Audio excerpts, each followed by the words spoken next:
Hello, dear aspirants. My name is Panchal Prashant and I welcome you to World in Box. Dear officers, મુખ્ય પરીક્ષામાં આવનારું જે અંગ્રેજી છે, વર્ણનાત્મક અંગ્રેજી, એમાં માસ્ટરી લાવવા માટે આપણે શરૂ કરેલો છે પ્રોજેક્ટ ક્રેક ડિસ્ક્રિપ્ટિવ ઇંગ્લિશ, જેને આપણે શોર્ટમાં પ્રોજેક્ટ CDE ના નામે ઓળખીએ છીએ. આ પ્રોજેક્ટ અંતર્ગત દોસ્તો આપણે અત્યાર સુધી 8 કાળની વાક્યરચના પ્લસ એના દરેક કાળના 5 પેરેગ્રાફની પ્રેક્ટિસ કરી ચૂક્યા છે, જેના તમામે તમામ વિડીયો વર્લ્ડ ઇન બોક્સની યુટ્યુબ ચેનલ ઉપર અવેલેબલ છે. આજના આ વિડીયોની અંદર આપણે લેક્ચર નંબર 44માં ભેગા થયા છીએ, જે અંતર્ગત આજે આપણે ફ્યુચર પરફેક્ટ ટેન્સ, જેને ગુજરાતી ભાષામાં કહેવાય પૂર્ણ ભવિષ્યકાળ, એનો ફર્સ્ટ પેરેગ્રાફ ડિસ્કસ કરવાનો છે. તો આ પેરેગ્રાફ શું છે, એનું ટાઇટલ શું છે, આ કાળની વાક્યરચના શું છે, એ બધું જ ડિટેલમાં શીખવાનું થશે. તો પ્લીઝ તમે આ લેક્ચરને મેક્સિમમ લાઇક શેર કરી દો અને ફ્રેન્ડ્સ કમેન્ટ કરીને લાસ્ટમાં જણાવજો કે તમને આ લેક્ચર કેવો લાગે છે. આજનું જે આ લેક્ચર છે એમાં ફર્સ્ટ જે પેરેગ્રાફ ડિસ્કસ કરવાનું છે એનું ટાઇટલ છે શાસન. તો આપણે શાસન ઉપર આજે વાત કરીશું. તો આ પેરેગ્રાફનું ટાઇટલ છે ને આપણો સરસ મજાનો પેરેગ્રાફ છે. એક વખત પેરેગ્રાફ ગુજરાતી ભાષામાં વાંચી લઈએ. આ વર્ષના અંત સુધીમાં સરકાર વહીવટી સેવાઓને સુવ્યવસ્થિત કરવા માટે નવી ઈ-ગવર્નન્સ નીતિ લાગુ કરી ચૂકી હશે. અધિકારીઓ અપગ્રેડેડ સિસ્ટમ પર સ્ટાફને તાલીમ આપવા માટે વર્કશોપ યોજી દીધા હશે. સંબંધિત વિભાગે મોટાભાગની જાહેર ફરિયાદોનું નિરાકરણ કર્યું હશે. વધુમાં તેઓએ કાગળ કામમાં નોંધપાત્ર ઘટાડો કર્યો હશે. આ સરસ મજાનો પેરેગ્રાફ છે, જે મેન્સમાં બી લખવા માટે ખૂબ હેલ્પફુલ થાય એવા પોઈન્ટ છે આની અંદર. તો આ પેરેગ્રાફને આપણે ગુજરાતી ભાષામાંથી ઇંગ્લિશ લેંગ્વેજમાં કેવી રીતે લખવામાં આવે છે એની ચર્ચા કરીશું. પરંતુ એની પહેલાં આપણે ટાઇટલને ઇંગ્લિશમાં કેવી રીતે લખાય એની ચર્ચા કરી લઈએ. તો પ્લીઝ ધ્યાન આપજો. તમારે પેન અને પેપર લઈને રેડી જ રહેવાનું છે. હું જે મુદ્દા સમજાવું તમારે જોડે વિડીયોને પોઝ કરીને લખતું રહેવાનું છે, કાં તો વિડીયોના એન્ડમાં બી તમે એક સાથે લખી શકો છો. સ્ક્રીનશોટ લેતા રહેજો. શાસન, તો આને અંગ્રેજીમાં શું કહેવાય? તો આપણને એક શબ્દ ખબર છે કે શાસન કરવું, આ એક ક્રિયા છે. જ્યારે શાસન કરવાની વાત હોય તો એને અંગ્રેજી ભાષામાં કહેવાય ગવર્ન કરવું. શું કરવું? ગવર્ન કરવું. પરંતુ અહીંયા આ ક્રિયા છે શાસન કરવું. આ ક્રિયા પરથી જ્યારે નામ બનાવવામાં આવે અને નામ બને છે શાસન, જે ઉપર લખેલું છે, તો એ શાસનને ગવર્ન પરથી અંગ્રેજી ભાષામાં કહેવામાં આવે છે ગવર્નન્સ. શું કહેવાય છે દોસ્તો? ગવર્નન્સ. તો ગવર્નન્સ શબ્દ આવે છે ક્યાંથી? ગવર્નમાંથી. ગવર્ન કરવું એટલે કે શાસન કરવું. શાસન કરવું એક ક્રિયા છે, એના પરથી નામ બને. શાસન કરવા પરથી નામ બનીશું શાસન. શાસનને ગવર્ન પરથી શું કહેવાય? ગવર્નન્સ. ગવર્નનો સ્પેલિંગ જો આપણને આવડતો હોય તો ગવર્નન્સનો ઓટોમેટિકલી આવડી જશે. ગવર્નનો સ્પેલિંગ શીખી લો, GOVERN. ગવર્નન્સનો શીખો તો પાછળ શું લાગશે? ANCE. રેડી છે? ઓકે. તો આજના આપણા જે પેરેગ્રાફ છે એ પેરેગ્રાફનું ટાઇટલ થશે ગવર્નન્સ. ફ્રેન્ડ્સ, લાઈફ ટાઈમ માટે યાદ રાખવાનું, ટાઇટલનો ફર્સ્ટ લેટર ઓલવેઝ કેવો આવશે? કેપિટલ જ આવશે. કેવો આવશે? કેપિટલ. હવે આજે આપણે જે વાત કરવી છે આ પેરેગ્રાફની, એ પેરેગ્રાફ કયા કાળમાં છે પહેલાં એની વાત કરી લઈએ. તો જુઓ, કોઈ બી વાક્ય લખેલું હોય એનો કાળ તમારે નક્કી કરવો હોય તો ફ્રેન્ડ્સ કાળના વાક્યના છેલ્લા લખેલા શબ્દને જોવાનું. અહીંયા દેખો, લાસ્ટમાં શું લખ્યું છે? હશે. અહીંયા હશે, હશે, હશે. અને તમને ખબર છે કે જ્યારે ગુજરાતી ભાષામાં હશે, કરશે, થશે, બનશે આવા શબ્દોથી એન્ડ થતું વાક્ય હોય તો એ આવનારા સમયને વાત કરે, અને આવનારા સમયને કહેવાય દોસ્તો કયો કાળ? ભવિષ્યકાળ. તો આ તમામે તમામ વાક્યો શેમાં છે? ભવિષ્યકાળમાં છે. હવે વાક્યમાં રહેલી ક્રિયા વિશે થોડું જાણીએ. નવી ઈ-ગવર્નન્સ નીતિ લાગુ કરી ચૂકી હશે, તો લાગુ કરવાની ક્રિયા પૂરી થઈ ગઈ હશે. વર્કશોપ યોજી દીધા હશે, તો વર્કશોપ યોજવાની ક્રિયા પૂરી થઈ ગઈ હશે. નિરાકરણ કર્યું હશે, તો નિરાકરણ કરવાની ક્રિયા પૂરી થઈ ગઈ હશે. અને ઘટાડો કર્યો હશે તો ઘટાડો કરવાની ક્રિયા બી કેવી થઈ ગઈ છે? પૂરી થઈ ગઈ છે. જો આ જ વાક્ય આવી રીતે લખ્યું હોય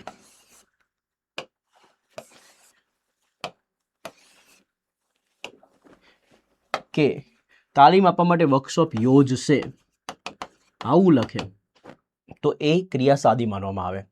નિરાકરણ કરશે તો એ ક્રિયા સાદી છે.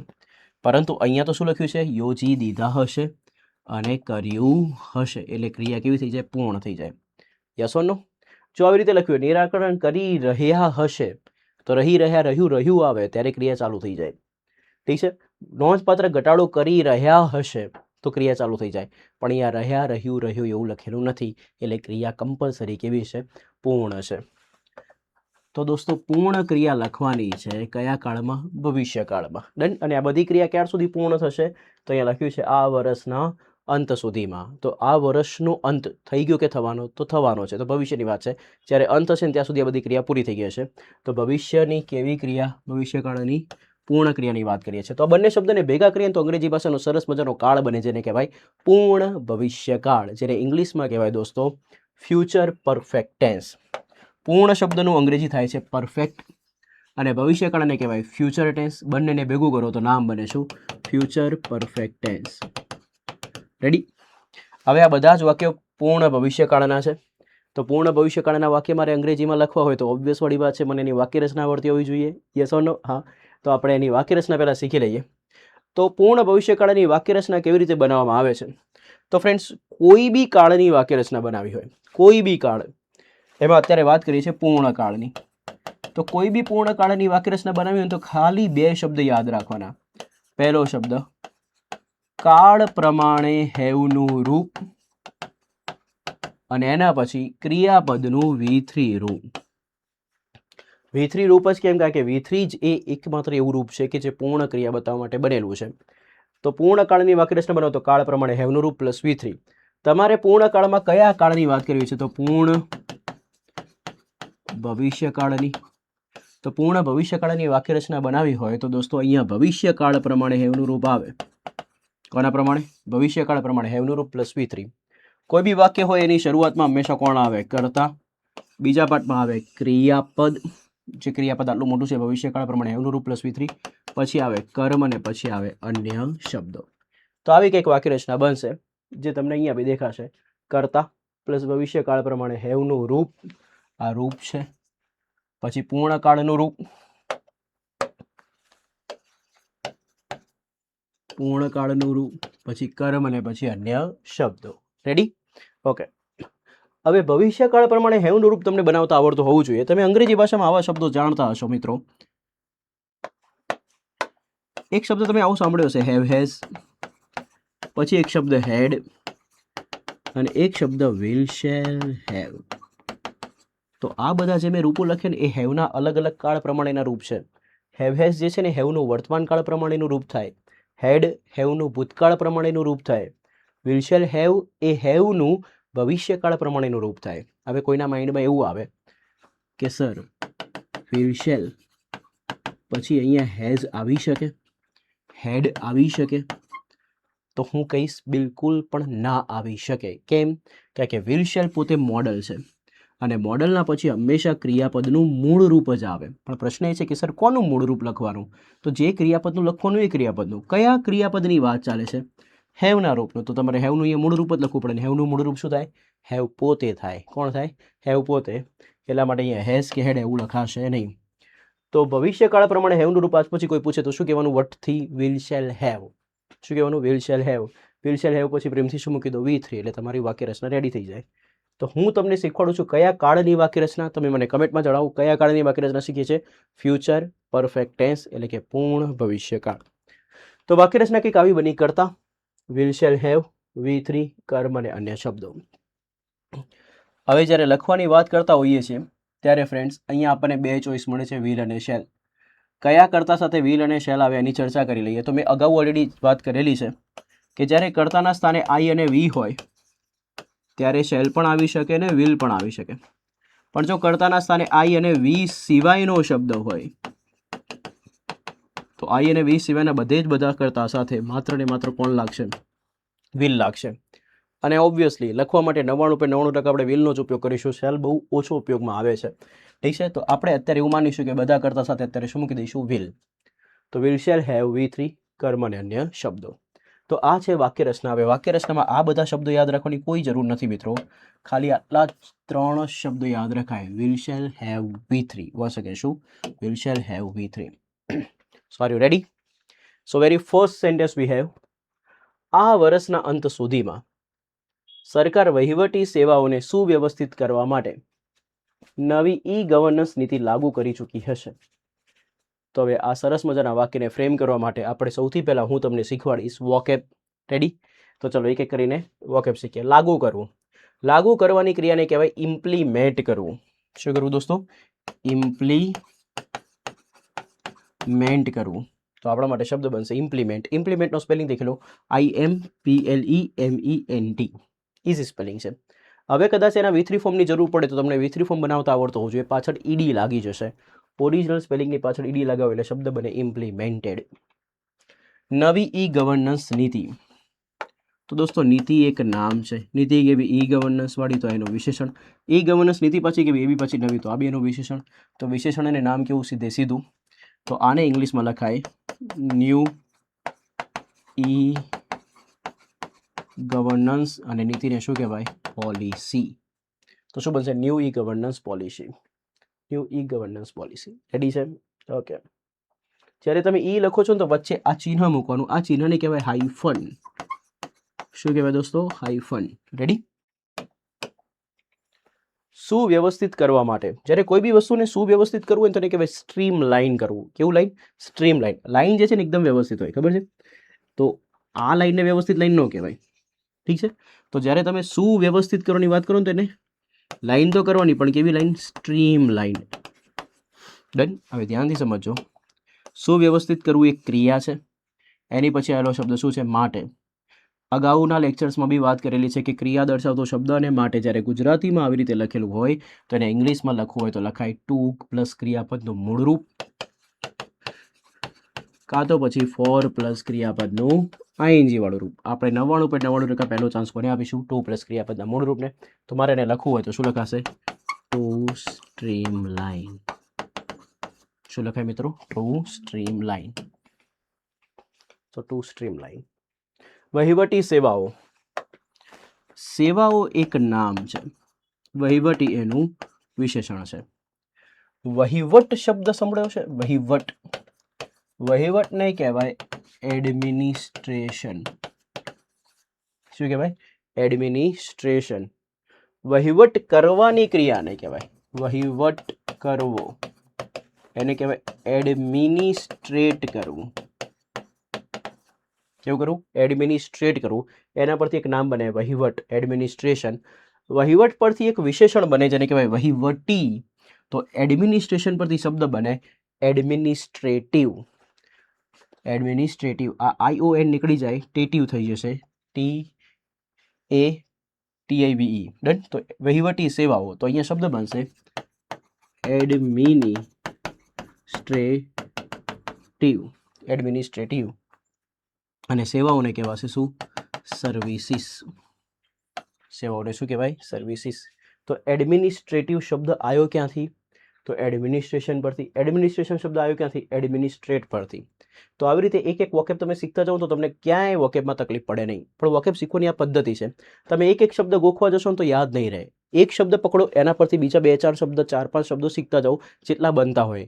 એનું ક્રિયાપદ શીખો, એનું વિશેષણ શીખો, એનું નામ શીખો, એનું ક્રિયા વિશેષણ શીખો, તો દોસ્તો તમારો એક શબ્દના રિગાર્ડિંગ આખો પોઈન્ટ ઓફ વ્યૂ બદલાઈ જશે અને તમને સરળતાથી યાદ રહેશે.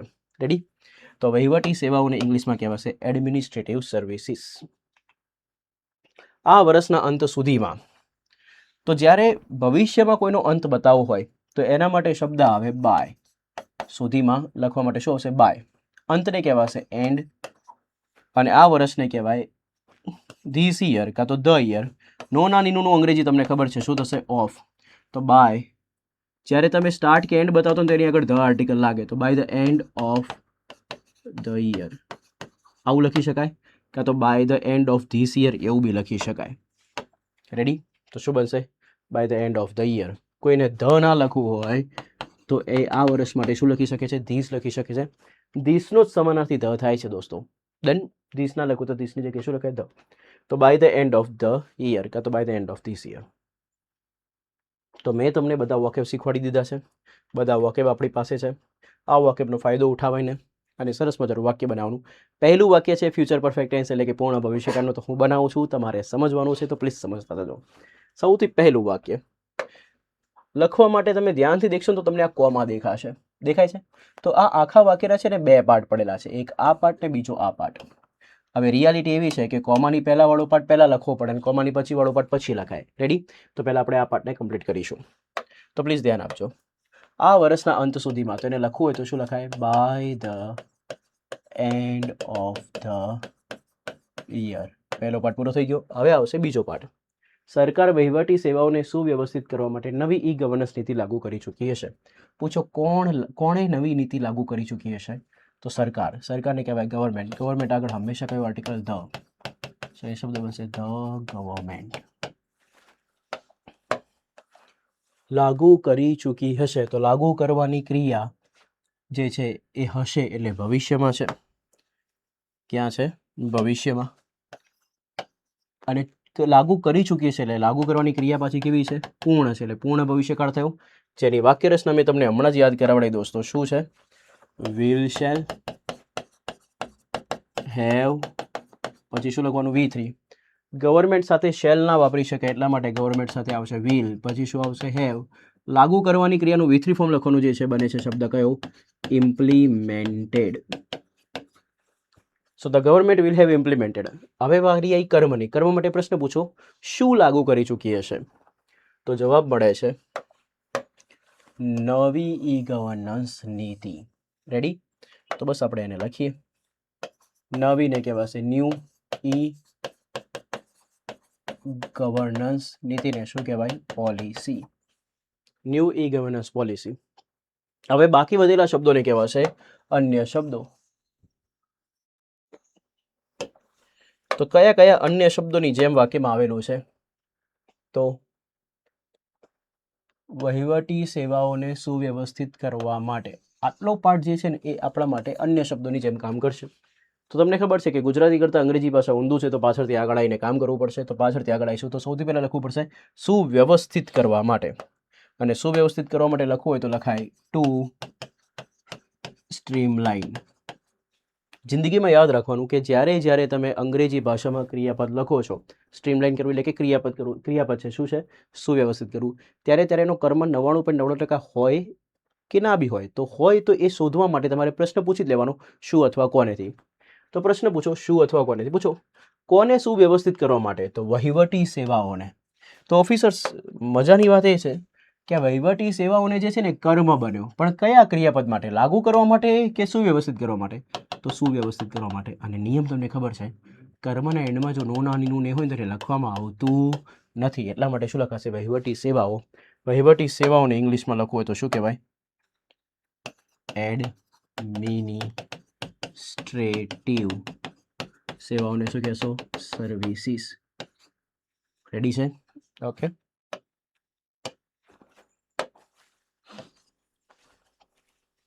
તો આખું વાક્ય રેડી થઈ ગયું. By the end of the year the government will have implemented new e governance policy to streamline administrative services. આવા ડિફિકલ્ટ વાક્યો બી તમે બનાવી શકો છો, આરામથી બનાવી શકો છો. જો તમે ફર્સ્ટ લેક્ચરથી અત્યાર સુધી જોયું હશે ને તો તમે ફ્રેમ કરી શકતા હશો ને હશો. મને વિશ્વાસ છે તમારા ઉપર. ઠીક છે મિત્રો, મેક્સિમમ રિવિઝન કરતા રહો દોસ્તો. અંગ્રેજી બહુ ઇઝી છે, બહુ જ ઇઝી છે અંગ્રેજી. અંગ્રેજી જેટલો લોજિકલ સબ્જેક્ટ બીજો કોઈ છે બી નહીં. જો તમે એને લોજિક સાથે શીખો તો તમને બહુ મજા આવે. Believe me, dam easy subject. અધિકારીઓ અપગ્રેડેડ સિસ્ટમ પર સ્ટાફને તાલીમ આપવા માટે વર્કશોપ યોજી દીધા હશે. તો પહેલાં તો વોકેબ જોઈ લઈએ. અધિકારીઓને દોસ્તો કહેવાય ઓફિસર્સ. ઓફિસર્સ ના કહેવાય તો કહેવાય ઓફિશિયલ્સ. ઓફિશિયલ્સ ના કહેવાય તો બીજું કહેવાય ઓથોરિટીઝ. જેમની પાસે અધિકાર છે, ઓથોરિટી છે એવા અધિકારીઓ. તો ઓફિસર્સ, ઓફિશિયલ્સ, ઓથોરિટીઝ. રેડી છે? ઓકે. બીજું, યોજી દીધા હશે તો યોજવાની ક્રિયાને કહેવાય કન્ડક્ટ કરવું. શું કરવું? કન્ડક્ટ કરવું. ઠીક છે? તો યોજી દીધા હશે એના માટે શબ્દ આવશે કન્ડક્ટ કરવું. અને કન્ડક્ટનું V3 ફોર્મની જરૂર પડે તો પાછળ ઈડી લાગે ને શબ્દ બને શું? કન્ડક્ટેડ. શું બનશે? કન્ડક્ટેડ. પૂછો શું યોજી દીધું હશે? તો વર્કશોપ. વર્કશોપને અંગ્રેજીમાં શું કહેવાય? વર્કશોપ. રેડી છે? તો બધા વોકેબ આપણે એક એક કરીને જોઈએ. તો કન્ડક્ટ V3 કન્ડક્ટેડ. કન્ડક્ટ કરવું એટલે કે યોજવું. અધિકારીઓ એટલે કે ઓફિશિયલ્સ ને ઓફિસર્સ. તાલીમ આપવા માટે. શું છે? તાલીમ આપવા માટે. તો મેં તમને હમણાં જ વાત કરી કે જ્યારે ગુજરાતી ભાષામાં ક્રિયા દર્શાવતો શબ્દ હોય ને પાછળ માટે આવે તો એને લખવું હોય તો 2 પ્લસ ક્રિયાપદનું મૂળરૂપ લખાય અથવા તો 4 પ્લસ ક્રિયાપદનું આઈએનજી લખાય. આપણે લખવાનું શું 2 પ્લસ ક્રિયાપદનું મૂળરૂપ, એટલે કોઈ પ્રશ્ન થાય નહીં. તો 2 પ્લસ ક્રિયાપદનું મૂળરૂપ લખવું હોય તો 2 અને તાલીમ આપવાની ક્રિયાને કહેવાય શું કરવું? ટ્રેન કરવું. તો જવાબ બનશે તાલીમ આપવા માટેનું અંગ્રેજી શું બનશે? To train. પર જેના પર કામ થતું હોય એ પર માટે શબ્દ આવે ઓન. અપગ્રેડેડ સિસ્ટમ અંગ્રેજી શબ્દ છે, અંગ્રેજીમાં બી એને શું કહેવાય? Upgraded system. રેડી છે? તો બધા વોકેબ થઈ ગયા છે. હવે સરસ મજાના વોકેબનો ફાયદો ઉઠાવીએ અને વાક્યને ફ્રેમ કરીએ. વાક્યને ફ્રેમ કરવા માટે પહેલા કાળ નક્કી કરવો પડશે. તો કાળ જોઈ લઈએ. હશે એટલે ભવિષ્યકાળ. વર્કશોપ યોજી દીધા હશે એટલે યોજવાની ક્રિયા પૂરી થઈ ગઈ છે એટલે પૂર્ણ ભવિષ્યકાળ થઈ ગયો. પૂર્ણ ભવિષ્યકાળ છે એની વાક્ય રચના દોસ્તો છે will shall have V3. Now look at the sentences officers. સૌથી પહેલા કરતા લખીશું. કરતા કોણ છે? અધિકારીઓ. અધિકારીઓ માટે આપણે શબ્દ લખીશું ઓફિસર્સ. તમે બધા અધિકારીઓ બનશો ને, તમે બધા એટલા માટે ઓફિસર્સ છો. ઓફિસર્સ. ઓફિસર્સ સાથે વિલ શેલ માંથી આવશે વિલ હેવ. જ્યારે વર્કશોપ યોજવાની વાત હોય ત્યારે એના માટે શબ્દ લખાય કન્ડક્ટ કરવું, ને કન્ડક્ટનું V3 ફોર્મ જરૂર પડશે તો શું બનશે? કન્ડક્ટેડ. તો officers will have conducted. Clear? હવે વારી આવશે કર્મની. પૂછો શું યોજી દીધા હશે? તો જવાબ મળે છે વર્કશોપ. હવે વધેલા જેટલા બી શબ્દો છે એ બધા શબ્દો કામ કરશે અન્ય શબ્દોની જેમ. તો કયા કયા શબ્દો દોસ્તો બાકી રહ્યા?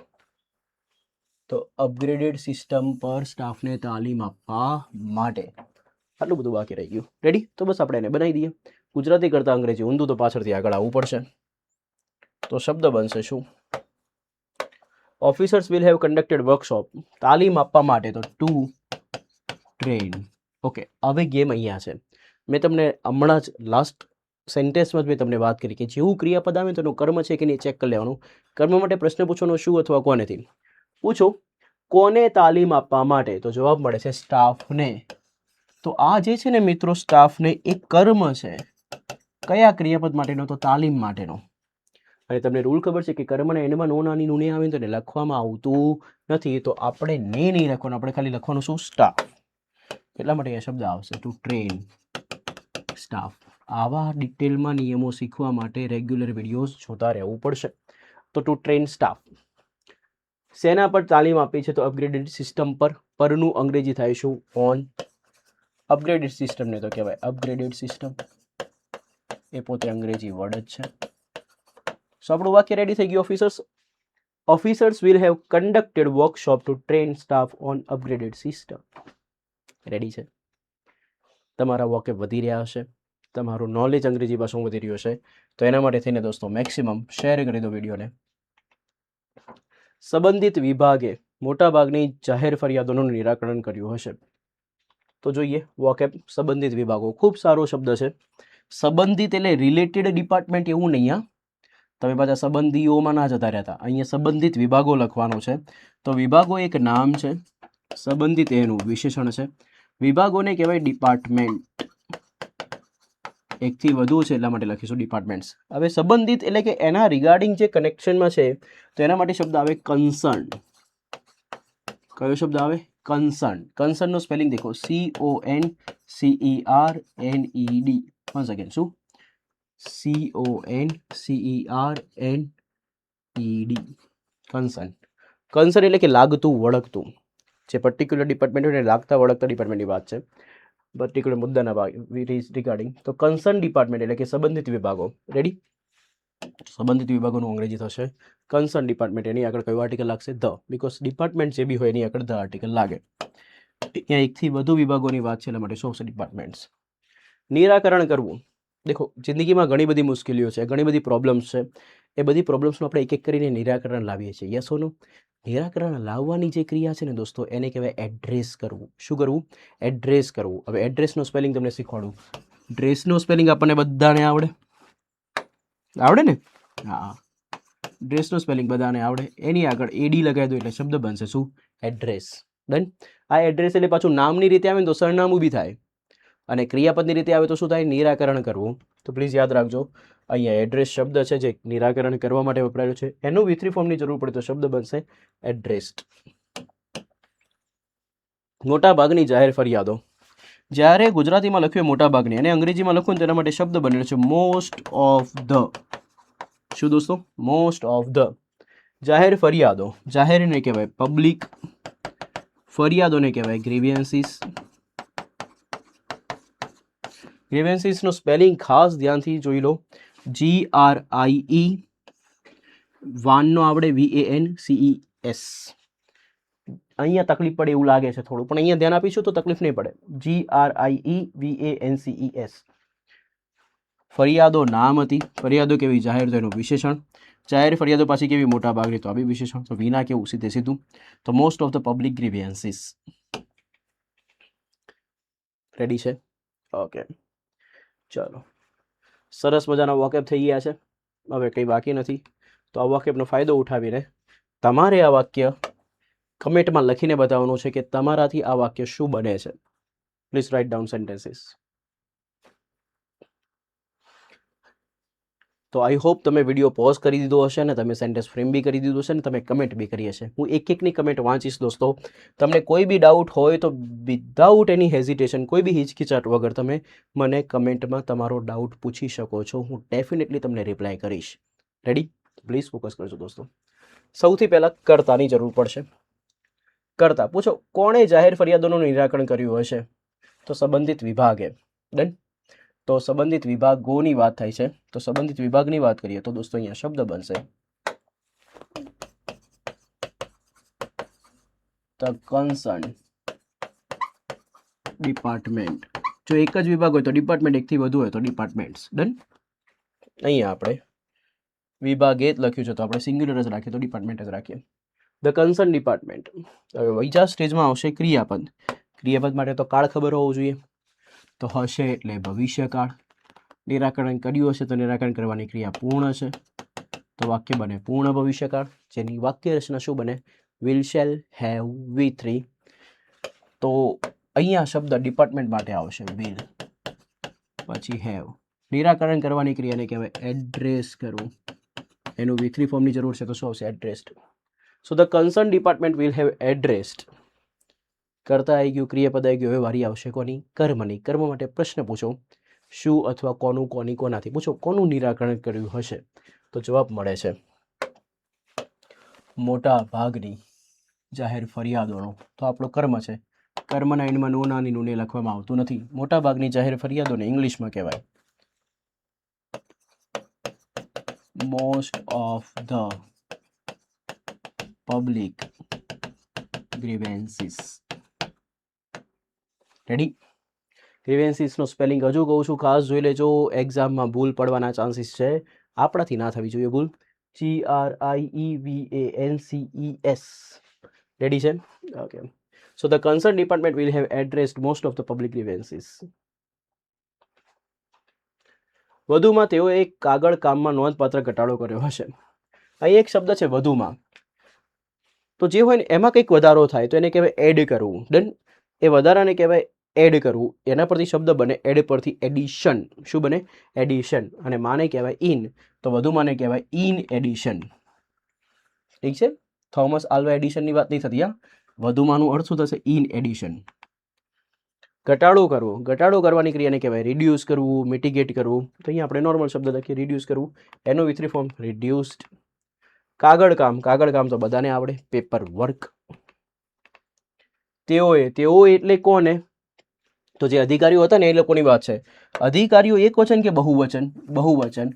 ને બહુવચનને દર્શાવવા માટે જ્યારે તમે તેઓ લખો છો ત્યારે ફ્રેન્ડ્સ એક જ શબ્દ માર્કેટમાં આવે. એ શબ્દ છે કયો? ધે. કયો આવે? ધે. તો દુનિયાના દરેક બહુવચન નામ માટે જ્યારે કર્તાના સ્થાને તેઓ લખવું હોય ત્યારે કયો શબ્દ આવે? ધે. તો આ તેઓ કોને સંબંધિતમાં વાત કરે છે? અધિકારીઓના સંબંધિતમાં વાત કરે છે. અધિકારીઓ બહુવચન નામ છે. બહુવચન માટે અંગ્રેજીમાં શબ્દ કયો આવે? ધે, જેનો સ્પેલિંગ THEY. તો તેઓનો અંગ્રેજી થશે ધે. નોંધપાત્ર. નોંધપાત્ર જો વિશેષણ હોય, આ કોણ હોય? વિશેષણ હોય, વિશેષણ કોને કહેવાય પહેલા એ સમજો. વિશેષણ એને કહેવાય કે જે નામની વિશેષતા બતાવે. તો જો નોંધપાત્ર નામની વિશેષતા બતાવતો હોય તો વિશેષણ બને ને એ કેસમાં એનું અંગ્રેજી થાય સિગ્નિફિકન્ટ. પરંતુ આ નોંધપાત્ર નામની વિશેષતા બતાવવાની જગ્યાએ ક્રિયાની વિશેષતા બતાવતું હોય તો ઓફિસર્સ એ બની જાય ક્રિયા વિશેષણ. અને જ્યારે દોસ્તા ક્રિયા વિશેષણ બને ને ત્યારે સિગ્નિફિકન્ટ ના લખાય, એમાં શબ્દમાં ly પાછળ લાગે અને નવો શબ્દ બને સિગ્નિફિકન્ટલી. શું બને? સિગ્નિફિકન્ટલી. તો નોંધપાત્રના બે અંગ્રેજી છે, એક છે સિગ્નિફિકન્ટ ને બીજો છે સિગ્નિફિકન્ટલી. ડિપેન્ડ કરે છે કે વાક્યમાં કેવી રીતે આવ્યું છે. જો વિશેષણની રીતે આવ્યું તો સિગ્નિફિકન્ટ લખાશે, ક્રિયા વિશેષણની રીતે આવ્યું તો સિગ્નિફિકન્ટલી લખાશે. રેડી છે? 99% ક્રિયા વિશેષણમાં પાછળ શું લાગતું હોય છે મિત્રો? ly.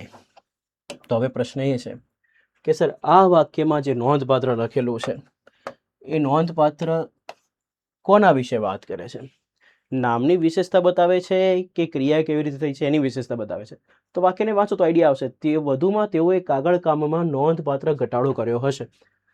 તો નોંધપાત્ર શું કર્યું હશે? તો ઘટાડો કર્યો હશે. તો ઘટાડો કરવાની ક્રિયા કેવી રીતે થઈ હશે? નોંધપાત્ર રીતે થઈ હશે. તો આ ક્રિયાની વિશેષતા બતાવે છે અને ક્રિયાની વિશેષતા બતાવવાનો શબ્દને કહેવાય ક્રિયા વિશેષણ અને એટલા માટે શબ્દ લખાશે સિગ્નિફિકન્ટલી. લોજિક સાથે જ જવાનું, લાઈફમાં ક્યાંય તકલીફ પડવી જોઈએ નહીં. તો આપણા માટે શબ્દ બને શું? સિગ્નિફિકન્ટલી. તો હવે આપણે આ વાક્યને બનાવી દઈએ. તો કોમાની પહેલા વાળો પાર્ટ પહેલા લખવો પડશે, તો અહીંયા આવશે ઇન એડિશન. હવે આ પાર્ટને લખવું પડશે, તો આ વાક્યમાં કર્તાની જરૂર પડશે. તો જો કર્તા કોણ છે, પછી કોણે નોંધપાત્ર ઘટાડો કર્યો છે? તો તેઓએ અંગ્રેજીમાં કહેવાય દે. વાક્ય કયા કાળમાં છે એની બી ચર્ચા કરી લઈએ. તો હશે એટલે ભવિષ્યકાળ. નોંધપાત્ર ઘટાડો કર્યો હશે તો ઘટાડો કરવાની ક્રિયા કેવી થઈ ગઈ છે? પૂર્ણ. તો પૂર્ણ ભવિષ્યકાળની વાક્ય રચના બનશે વિલ શેલ હેવ V3. તો દે સાથે ઓફિસર્સ આવશે વિલ હેવ. ઘટાડો કરવાની ક્રિયાને કહેવાય રિડ્યુસ કરવું. અહીંયા શબ્દ બનશે reduced. They will have reduced. પૂછો શું અચ્છા they will have reduced. આટલું થઈ ગયું. હવે શું ઘટાડો કર્યો હશે?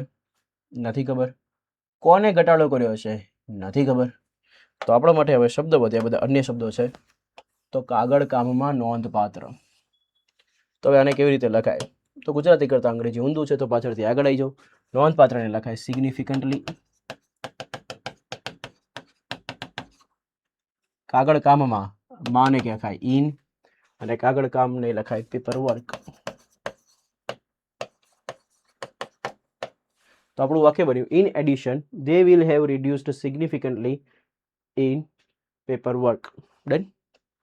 આમાં જો તમે હજુ વધારે સારી રીતે લખવું હોય તો they have reduced, અહીંયા તમે પેપર વર્ક લખી દો છો અને પછી સિગ્નિફિકન્ટલી લખો છો, તો પછી તમારે ઇન લખવાની જરૂર પડશે નહીં. તો આ રીતે બી વાક્ય બનાવો તો વધારે બેટર બનશે.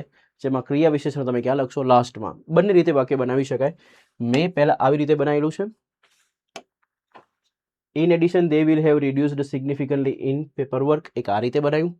એના કરતાં બેટર રીત બનાવી હોય તો તમારે વર્ડ ઓછા થશે અને ફાયદો થશે. જેમાં તમારે ઇન લખવાની જરૂર નહીં પડે, તમારે પેપર વર્ક ખાલી અહીંયા લખવાનું. ડન. શેમાં ઘટાડો કર્યો છે? તો પેપર વર્કમાં. તો અહીંયા આવશે in paper work. So in addition they will have reduced paper work significantly. આ રીતે બનાવો તો એ વધારે બેટર વાક્ય કહેવાય. તો આપણે આ રીતે અપડેટ કરી દઈએ વાક્યને. રેડી?